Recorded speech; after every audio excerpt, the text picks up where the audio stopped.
नमस्कार, मैं हूं राघवेंद्र सिंह। सैनिक वेलफेयर एसोसिएशन जालौन चैनल में आप सभी दर्शकों का, सैनिक परिवारों का हार्दिक स्वागत करता हूं। दोस्तों, आज के वीडियो के माध्यम से मैं चर्चा करूंगा स्पर्श की समस्याओं को लेकर के। हमारे जो रक्षा पेंशनर हैं जिनका माइग्रेशन स्पर्श में हो गया है, स्पर्श के साथ उनकी बहुत सारी समस्याएं जुड़ गई हैं।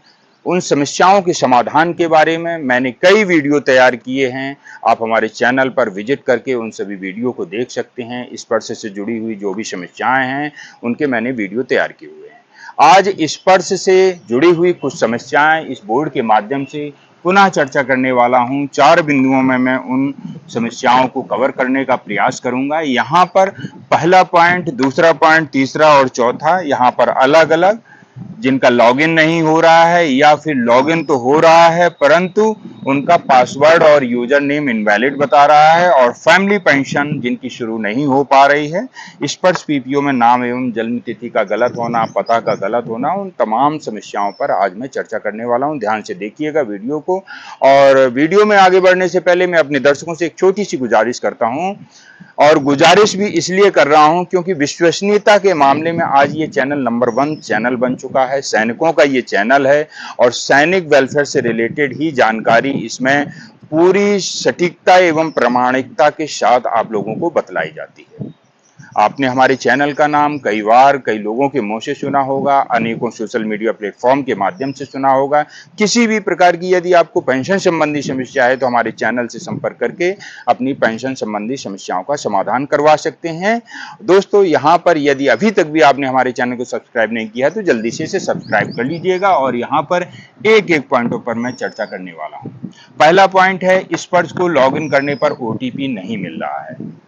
देखिए, 2 कारण हो सकते हैं स्पर्श को लॉगिन करने पर जिनको ओटीपी नहीं मिल रहा है। पहला कारण है जिनका माइग्रेशन अभी लेटेस्ट हुआ है, हाल ही के दिनों में, 1 साल पहले, 6 महीने पहले जिनका माइग्रेशन स्पर्श में हुआ है। सबसे पहले वो अपना आइडेंटिफिकेशन स्टेटस चेक करें। आइडेंटिफिकेशन स्टेटस चेक करने पर क्या होगा, उनको पता चल जाएगा। जब आप स्पर्श में लॉगिन पेज को खोलते हैं तो उससे पहले स्पर्श के द्वारा एक प्री मैसेज दिया जाता है आइडेंटिफिकेशन स्टेटस को लेकर के। आप उस पर जब क्लिक करेंगे और वहां पर आर्मी नंबर, खाता संख्या या इसके अलावा आप पीपीओ नंबर डाल के जब उस स्टेटस को चेक करेंगे तो वहां पर आपको कुछ जानकारी मिलेगी स्पर्श के द्वारा। उसमें दिखाया जाता है कि आपका आधार नंबर दर्ज है या नहीं है, मोबाइल नंबर दर्ज है या नहीं है, या मोबाइल नंबर दर्ज है तो कौन सा मोबाइल नंबर दर्ज है। इससे आपको यहाँ पर स्पष्ट हो जाएगा कि आपका आधार नंबर या मोबाइल नंबर दर्ज ना होने के कारण आपको ओटीपी नहीं मिल रहा है। नेक्स्ट पॉइंट है मोबाइल नंबर का चेंज होना। हमारे जो सैनिक भाई बैंक के माध्यम से अभी तक पेंशन लेते आए हैं, सीपीपीसी के माध्यम से पेंशन लेते आए हैं, पहले मोबाइल नंबर चेंज कर लेते थे तो उन्हें कोई फर्क नहीं पड़ता था, क्योंकि वो 1 तारीख को जाते थे बैंक में और सीधा विड्रॉल भरा या कोई जानकारी लेनी चाहिए तो वो वहां पर उनको प्रोवाइड हो जाती थी। लेकिन अब स्पर्श में लॉगिन करने के लिए ओटीपी की जरूरत होती है, या फिर स्पर्श में जो आपकी पेंशन डाली जाती है वो आपके मोबाइल नंबर पर वो मैसेज नहीं आ रहा है, कब कितनी पेंशन डाली जा रही है वो आपको जानकारी नहीं मिल पा रही है। इसके लिए आपको ओटीपी की जरूरत पड़ती है। मोबाइल नंबर यदि चेंज है, आप माइग्रेशन स्टेटस को चेक करिएगा। माइग्रेशन स्टेटस में यदि आपका मोबाइल नंबर चेंज है, जो मोबाइल नंबर दिया हुआ है वो आप यूज नहीं कर रहे हैं, तो यहाँ पर अपना मोबाइल नंबर चेंज कर लीजिएगा, आसानी से चेंज हो जाएगा। यहाँ पर जब लॉगिन पेज को आप फर्स्ट पेज को क्लिक करेंगे तो वहां पर आधार नंबर चेंज और मोबाइल नंबर चेंज का ऑप्शन दिया रहता है। आप उन पर क्लिक करके अपने मोबाइल नंबर को वहां पर अपडेट कर सकते हैं। ये मोबाइल नंबर तुरंत ही आपका अपडेट हो जाएगा यदि ये मोबाइल नंबर आपके आधार कार्ड के साथ लिंक है तो। नेक्स्ट पॉइंट है, स्पर्श लॉगिन नहीं हो रहा है। क्यों लॉगिन नहीं हो रहा है? अधिकतर सैनिक भाई और सैनिक परिवारों ने प्ले स्टोर के माध्यम से स्पर्श का ऐप डाउनलोड कर लिया है। शुरू के दिनों में ये ऐप काम करता था यूजर आईडी और पासवर्ड के जरिए, जैसे भी उन्होंने इसको लॉगिन किया होगा ऐप काम करना चालू हो गया था, परंतु अभी पिछले 1 साल से ये स्पर्श का ऐप काम नहीं कर रहा है। इसके लिए आपको गूगल पर विजिट करके वहां पर स्पर्श लिख करके सर्च करें। जब स्पर्श लिख कर सर्च करेंगे तो स्पर्श की आपके सामने वेबसाइट खुल करके आएगी, उसमें क्लिक करके आप उसमें लॉगिन कर लीजिएगा। आपका पूरा डिटेल उस आईडी के थ्रू मिल जाएगा। इसके बाद में स्पर्श लॉगिन और किसका नहीं होता है? Long time not use password. यदि आपने लंबे समय से अपने स्पर्श पोर्टल को लॉगिन नहीं किया है या पासवर्ड को चेंज नहीं किया है, तो ऐसी कंडीशन में भी आप लॉगिन नहीं कर पाएंगे, क्योंकि देखने में आया है स्पर्श पोर्टल को यदि आपने 3 महीने से अधिक अगर लॉगिन नहीं किया है, तो ऐसी कंडीशन में या तो वो आपको न्यू पासवर्ड की डिमांड करेगा या फिर आपको यूजर आईडी और पासवर्ड इनवैलिड बता देगा।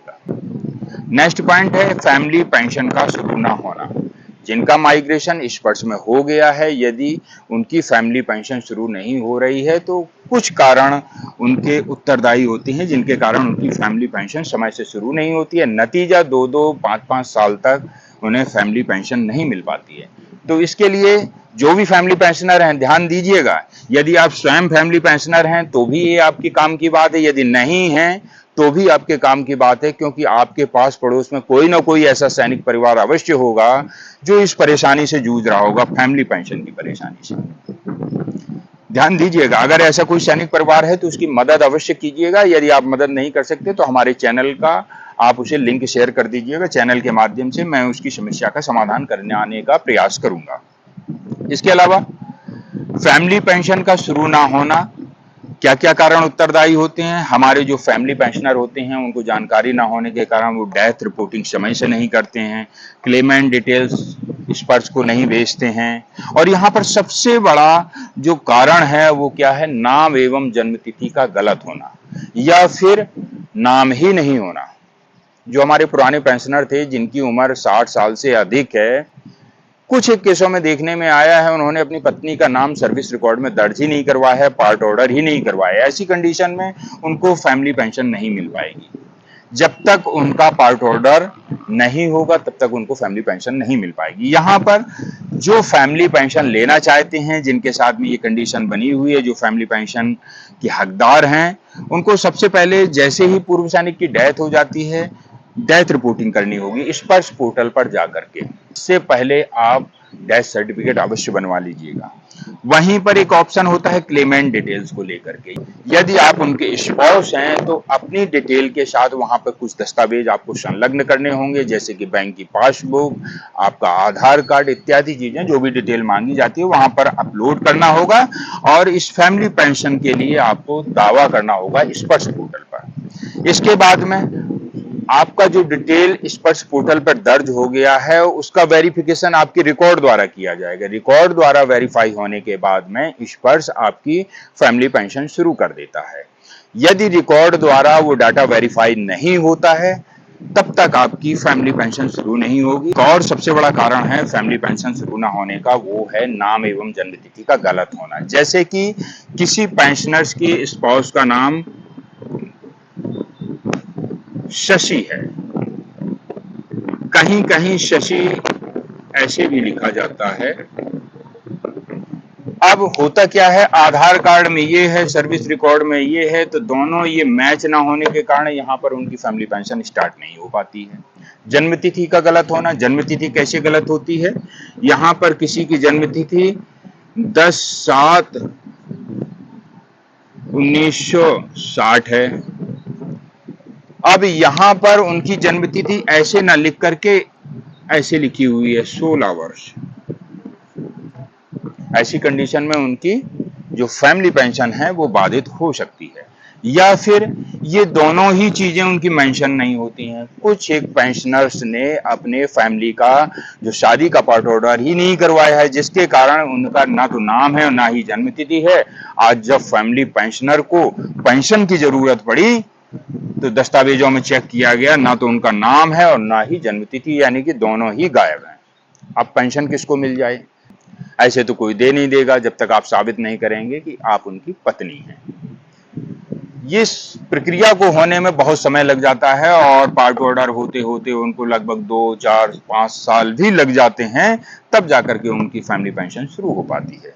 अगला प्रश्न है, स्पर्श बीपीओ में नाम एवं जन्मतिथि गलत, एड्रेस, मोबाइल नंबर ईटीसी।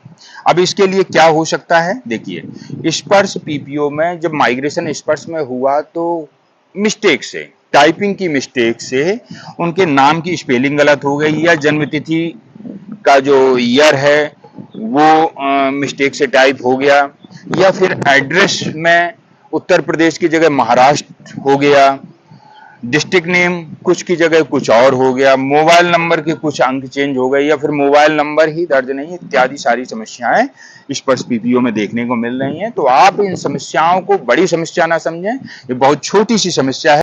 यदि आपके सर्विस रिकॉर्ड में सब कुछ सही है, ऐसी कंडीशन में आप स्पर्श पोर्टल पर विजिट करके अपने नाम की स्पेलिंग को भी सही कर सकते हैं, जन्मतिथि भी सही कर सकते हैं, एड्रेस, मोबाइल नंबर, जो भी त्रुटि है उन सबको सही कर सकते हैं।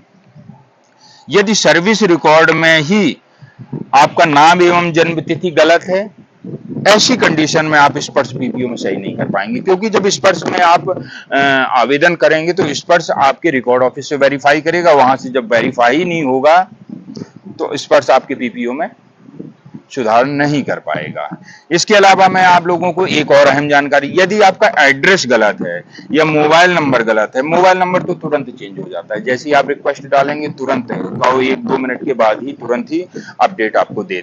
इसके अलावा एड्रेस लगभग 7 से 10 दिनों में चेंज हो जाता है। जैसे ही आप आधार कार्ड, पैन कार्ड अपलोड करते हैं तो एड्रेस तुरंत ही, ज्यादा इसमें समय नहीं लगता है और इसमें रिकॉर्ड से वेरिफिकेशन की जरूरत नहीं होती है, क्योंकि यदि आपका जिला सही है, आपका गांव पोस्ट सही है और आपका स्टेट नेम गलत लिखा हुआ है तो वो वहां पर इस आधार पर अपडेट कर देगा।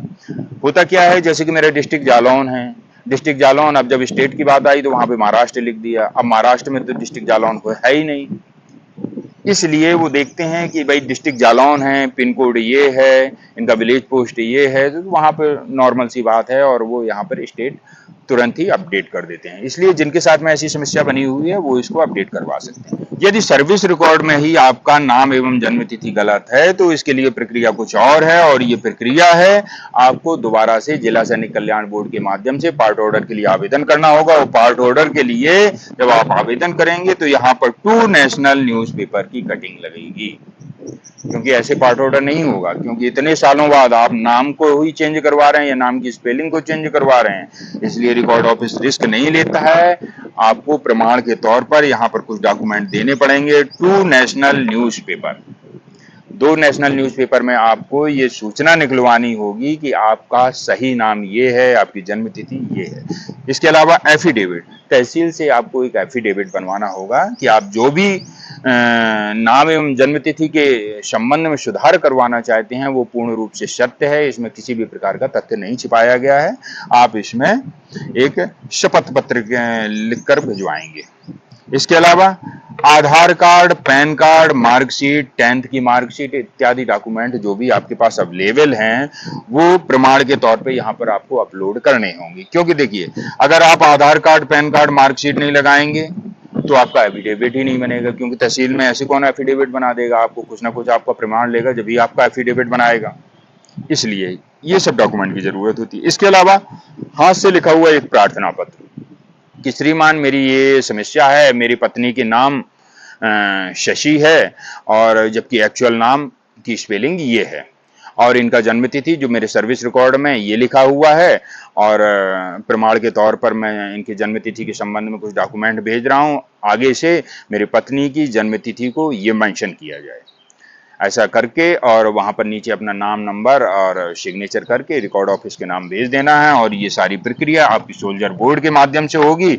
और यदि आप डायरेक्ट भी कर सकते हैं तो भी हो जाएगी, और यदि आपको कोई समाधान नहीं मिल रहा है तो आप हमारे चैनल से संपर्क करके अपनी समस्या का समाधान कर सकते हैं। इसके लिए आपको हमारे चैनल से जुड़ना होगा, हमारी टीम से संपर्क करना होगा, तभी जाकर के आपकी ये सारी समस्याएं सॉल्व हो पाएंगी। यदि किसी भी प्रकार की आपको पेंशन संबंधी समस्या है तो कमेंट सेक्शन के माध्यम से हमें कभी भी बता सकते हैं, आपकी समस्या का समाधान अवश्य किया जाएगा। 8th पे कमीशन की नई अपडेट पाने के लिए आप हमारे चैनल से जुड़ करके सही एवं सटीक जानकारी प्राप्त कर सकते हैं। अगले वीडियो में ऐसे ही वेलफेयर से रिलेटेड नई न्यूज़ लेकर के आऊँगा। तब तक के लिए जय हिंद, जय भारत।